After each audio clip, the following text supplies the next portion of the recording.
Good morning बच्चों। तो बच्चों आज हम जो शिक्षा संचालन व्यवस्था हमारी जो यूनिट है उसके अंदर समुदाय के बारे में हम आज पढ़ेंगे। अब देखिए बच्चों कि साधारण रूप से हम साधारण बोलचाल की भाषा में समुदाय व्यक्तियों का एक ऐसा समूह है जो मिलकर सामान्य उद्देश्यों की प्राप्ति तथा सामान्य जीवन व्यतीत करने के लिए निश्चित भूभाग में रहते हैं। क्षेत्र इस बात पर निर्भर करता है कि इसके सदस्यों में आर्थिक, सांस्कृतिक तथा राजनीतिक समानताएं हों। यानी सामान्य बोलचाल की भाषा में ये समुदाय के बारे में बताया गया है। अब समुदाय शब्द वास्तव में सम तथा दाय शब्दों से के मिलने से बना है, जिसका अर्थ होता है समान दाय वाले व्यक्तियों का समूह। अंग्रेजी भाषा में समुदाय को कम्युनिटी से संबोधित किया जाता है, जिसका अर्थ भी यही होता है। अंग्रेजी का ये शब्द दो शब्दों से मिलकर बना है। कौन सा शब्द? कम्युनिटी, कम तथा म्यूनिस। और यहाँ कम का अर्थ है एक साथ, यानी एक साथ, तथा म्यूनिस का अर्थ है सेवा भाव से रहना, यानी सभी मिलजुल कर सेवा भाव से एक साथ रहते हैं, वो समुदाय के अंतर्गत आता है।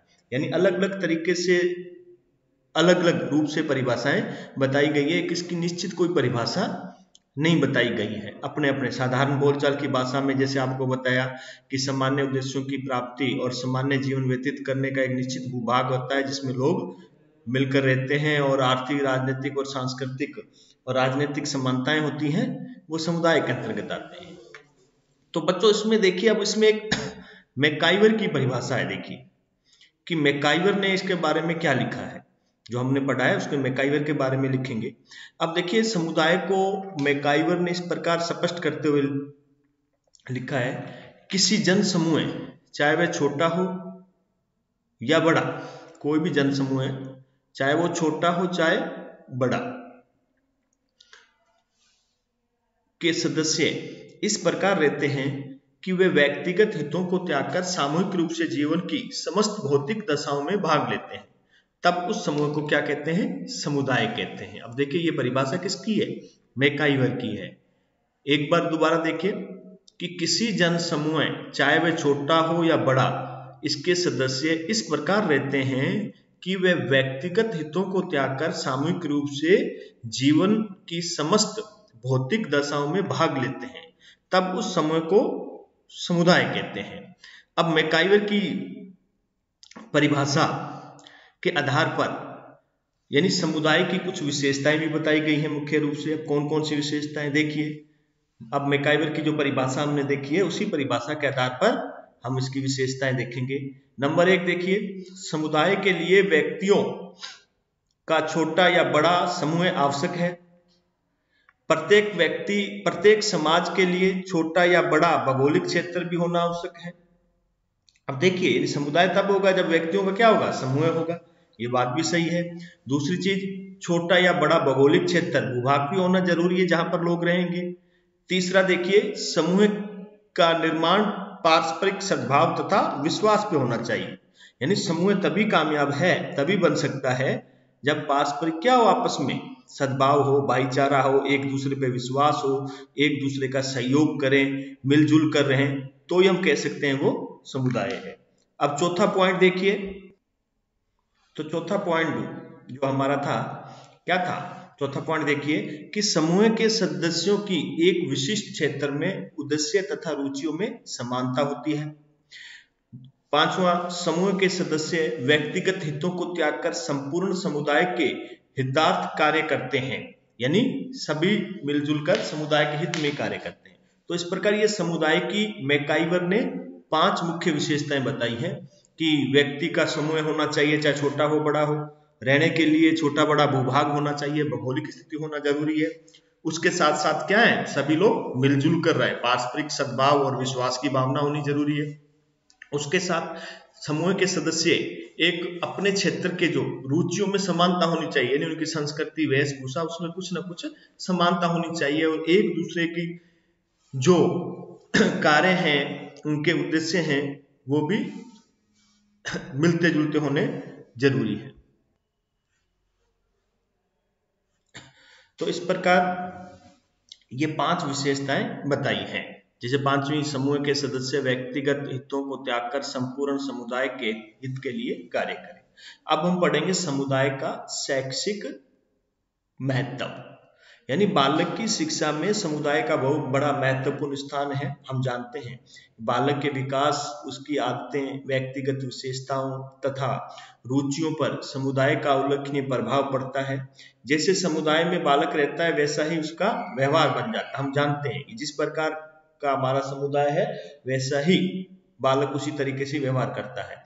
यदि बालक अनुशासित तथा सर्जनशील लड़कों के समुदाय में रहता है तो निश्चय ही वह उनके जैसा हो जाएगा। बालक समुदाय से बहुत सी बातें सीखता है। इन बातों को सीखने में अनुकरण विधि का सहारा लेता है। समुदाय की विधियों तथा व्यवहारों को बालक ज्यों का त्यों ग्रहण करने की प्रयास करता है, चेष्टा करता है। और इस प्रकार स्पष्ट है कि शिक्षा के क्षेत्र में समुदाय का ठीक वही स्थान है जो परिवार तथा समाज का। तो देखिए समुदाय की शैक्षिक जो महत्व बताया गया है कि शिक्षा के क्षेत्र में अच्छे बच्चों के साथ रहेगा तो अच्छे गुण आएंगे, अनुशासित बच्चों के साथ रहेगा। तो इस प्रकार समुदाय की बहुत महत्वपूर्ण भूमिका होती है बालक की शिक्षा में। यानी अपने कई बार कहते हैं कि जैसा देश वैसा भेष, जैसा व्यवहार करोगे, जिस प्रकार का परिवार का वातावरण है उसी प्रकार का बच्चे के अंदर उसी प्रकार के गुण आएंगे। विद्यालय में बच्चा अगर अच्छे लड़कों के साथ बैठता है तो इस प्रकार समुदाय का जो शैक्षिक महत्व है उसके बारे में पढ़ा। अब देखिए समुदाय के शैक्षिक कार्य, अब क्या क्या कार्य होंगे शिक्षा के क्षेत्र में समुदाय के, कुछ मुख्य कार्य दिए गए हैं। मुख्य कार्यों के अंदर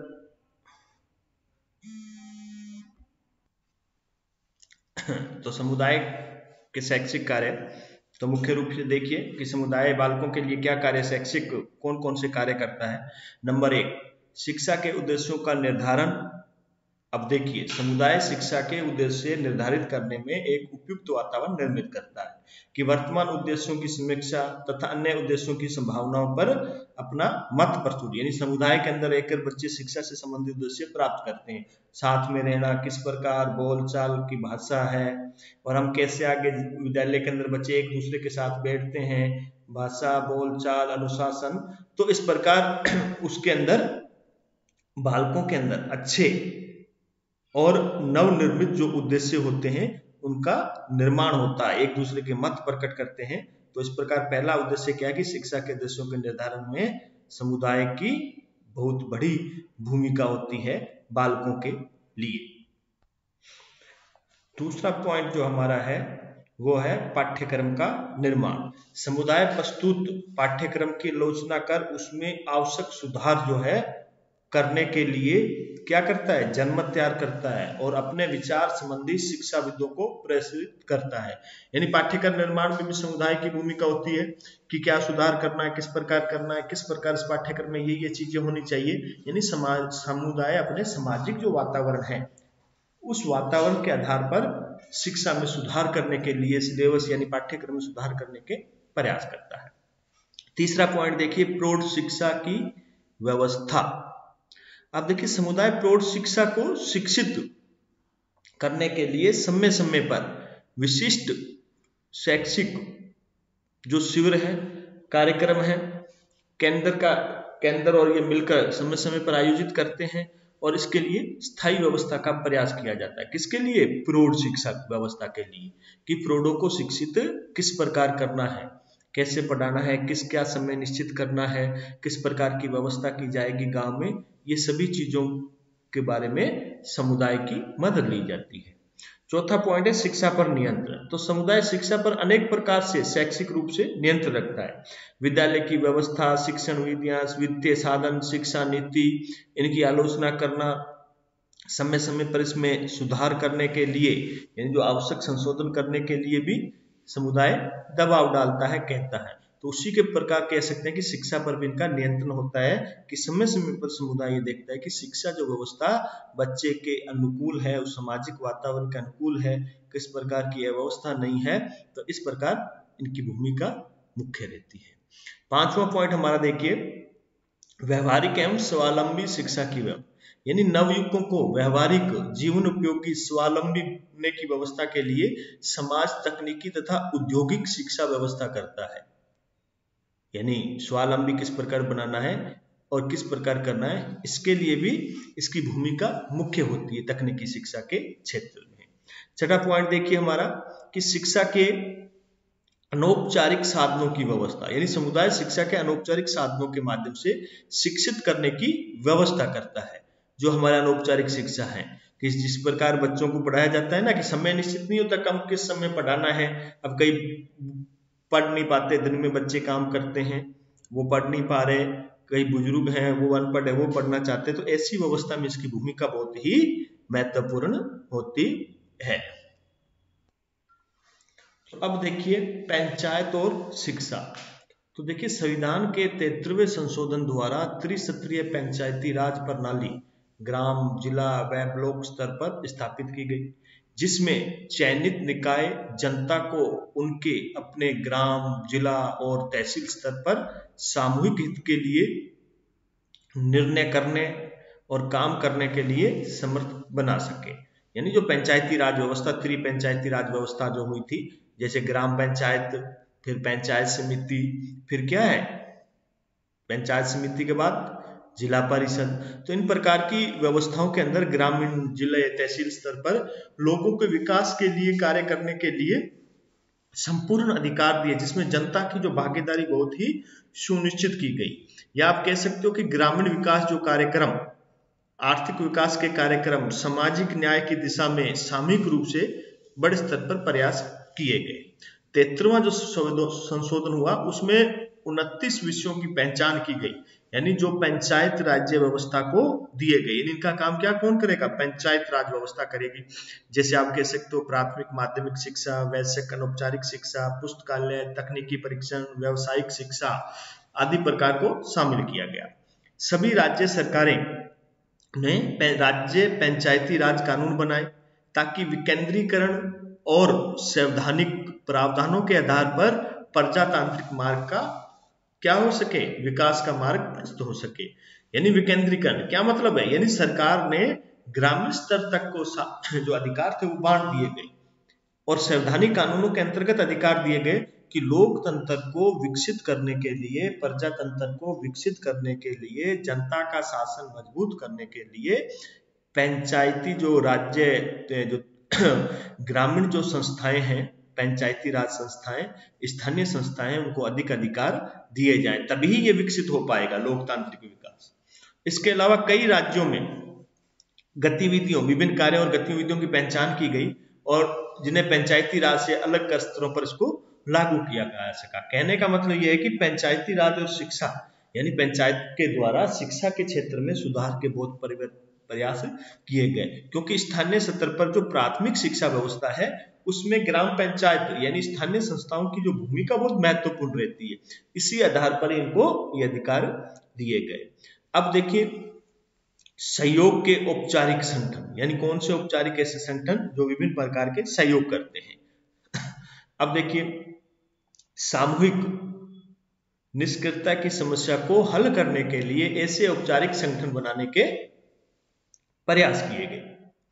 औपचारिक संगठन किस प्रयास किए गए और उनमें अध्यापकों और अभिभावकों के बीच अधिक सक्रिय अंतर संबंधों को बढ़ावा दिया जा सके।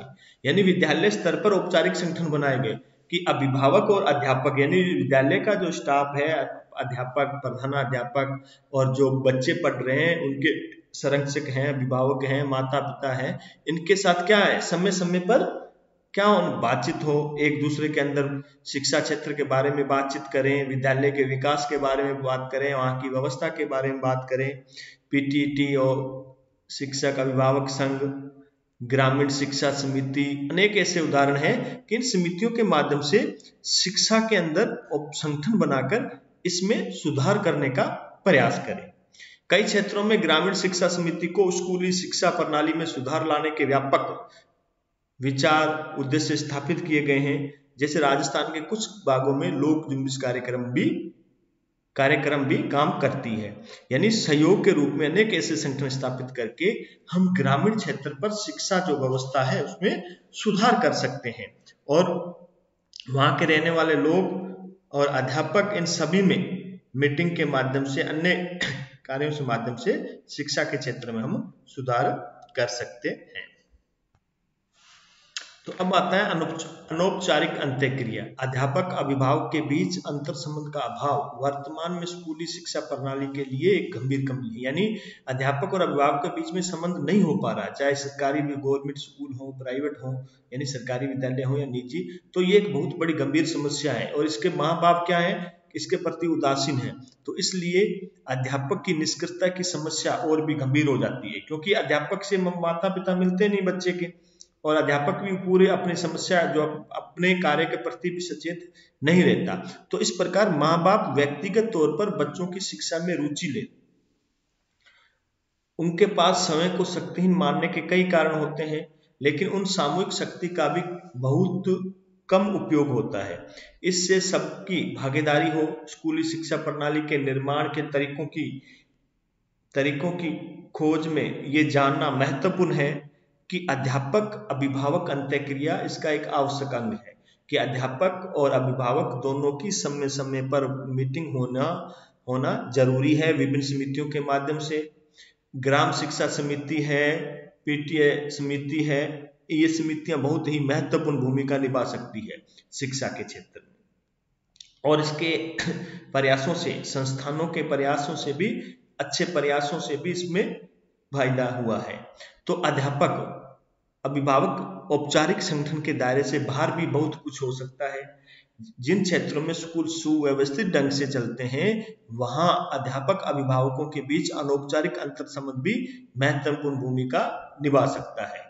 एक अध्यापक और अभिभावक की आपस में आमने सामने बातचीत इस प्रक्रिया का अच्छा उदाहरण है। यानी अनौपचारिक जो ये संगठन है, तो इनको कहा गया कि अध्यापक और अभिभावक की जितने तक आपस में बातचीत, मिलना जुलना, शिक्षा के क्षेत्र में विद्यालय की समस्याओं के बारे में बात करना, विकास के बारे में, शिक्षा, तो जितना अधिक ऐसा मिलना जुलना होगा, आपस में बातचीत होगी, तो शिक्षा का स्तर क्या होगा, और अधिक बढ़ेगा। तो इसलिए अनौपचारिक अंत्यक्रिया के अंदर अध्यापक और अभिभावकों के बीच में मिलना, विभिन्न समितियों के माध्यम से विकास से संबंधित कार्य करना, अभिभावक द्वारा अपने सुझाव देना, तो इस तरीके से शिक्षा के क्षेत्र में इस तरह सुधार हो सकता है। एक अध्यापक और अभिभावक की आपस में आमने सामने बातचीत इस प्रक्रिया का एक अच्छा उदाहरण है। जैसा कि पहले उल्लेख किया जा चुका है, अगर किसी अध्यापक या अध्यापिका को ग्रामीण समाज के बीच अपनी प्रतिष्ठा की चिंता होती है, तो माँ बाप से व्यक्तिगत तौर पर मिले बिना ही वह उनके विचारों के प्रति संवेदनशील रह सकते हैं। अध्यापक अभिभावक के बीच अनौपचारिक अंत्यक्रिया के कई ऐसे उदाहरण हैं, जैसे कक्षाओं के अतिरिक्त कमरे बनाने, अभिभावकों की ओर से सुपुर्द पहल कदमों या स्कूल के लिए धन जमा करना, राजनेताओं के माध्यम से प्रत्यक्ष अंत्यक्रिया, महिला मंडल के प्रस्ताव, सरकारी कार्यालयों को दिए जाने वाले प्रतिवेदन और शिकायती पत्र, प्रतिदंड, प्राइवेट स्कूलों की स्थापना या फिर बच्चों द्वारा आकस्मिक हड़ताल करना। इसलिए एजेंडा सिर्फ ग्राम शिक्षा समिति या पंचायतों को सक्रिय बनाना ही नहीं है, यानी इस दिशा में काफी कुछ ऐसे कदम किए जा सकते हैं, तो इस पर विचार करना। तो इस प्रकार ये अच्छे काम जो हैं जिसके लिए प्रयास किया जाए। आगे देखिए, गैर सरकारी संगठन और ट्रस्ट। अब ये भी बात देखिए, पिछले दशक की एक उल्लेखनीय घटना यह रही है कि शिक्षा से गैर सरकारी संगठनों, ट्रस्ट और नागरिक समाज समूह का बड़े पैमाने पर जुड़ाव रहा है। गैर सरकारी संगठनों ने स्कूलों शिक्षा में नवाचार मॉडल की रचना में, शिक्षक पाठ्य पुस्तकों, पाठ्य सामग्री के निर्माण में तथा समुदाय में प्रचार प्रसार करने में बड़ी भूमिका निभाई है। स्कूलों से उनका औपचारिक जुड़ाव पाठ्यक्रम विकास, अकादमिक सहयोग, निरीक्षण और शोध के लिए अत्यंत आवश्यक है। नागरिक समूहों ने शिक्षा को सार्वजनिक जीवन में रोशनी लाने और बच्चों के अधिकारों को लेकर राय बनाने में महत्वपूर्ण भूमिका निभाई है। राष्ट्रीय पाठ्यचर्या की रूपरेखा के दृष्टिकोण और विचारों के प्रसार, स्कूल और समाज में उनका रचनात्मक हस्तांतरण, पाठ्यचर्या के विभिन्न आयामों पर विवेचनात्मक चिंतन तथा बच्चों के लिए शिक्षा के अधिकार का माहौल तैयार करने में इन सभी समाज समूह को लगातार जुड़ाव तथा सहयोग आवश्यक है। गैर सरकारी संगठन और संस्थाएं स्कूली शिक्षा के विकास में जितनी उनसे उम्मीद की जाती है उनसे कई बड़ी भूमिका निभा सकती है। उदाहरण के लिए वे स्कूल के क्रियाकलापों में सुधार के मानक बना सकते हैं, दायित्वबोध की संस्कृति के विकास में मदद कर सकते हैं, पाठ्यचर्या को प्रभावी ढंग से पढ़ाने के लिए वे आवश्यक सुझाव दे सकते हैं। ये संस्थाएं स्थानीय स्तर की संस्थाओं के साथ खंड संदर्भ केंद्र, स्कूल संदर्भ केंद्र के साथ इसका जायजा ले सकती हैं, कितना अकादमिक समर्थन चाहिए और उस संबंध में अपनी राय दे सकती हैं। तो इसलिए कहा गया गैर सरकारी संगठन या ट्रस्ट हैं, इनका सहयोग बहुत होता है। समय समय पर विद्यालय की समस्याओं का समाधान करना, कमरे बनाना, स्कूल में नई तकनीकी नवाचार के लिए सहयोग करना। तो ये समितियां विद्यालय प्रशासन और समुदाय ये मिलकर, गैर सरकारी संगठन मिलकर बड़े स्तर पर अच्छा काम कर सकती है। तो आज बच्चों हम आज ये इतना ही पढ़ेंगे।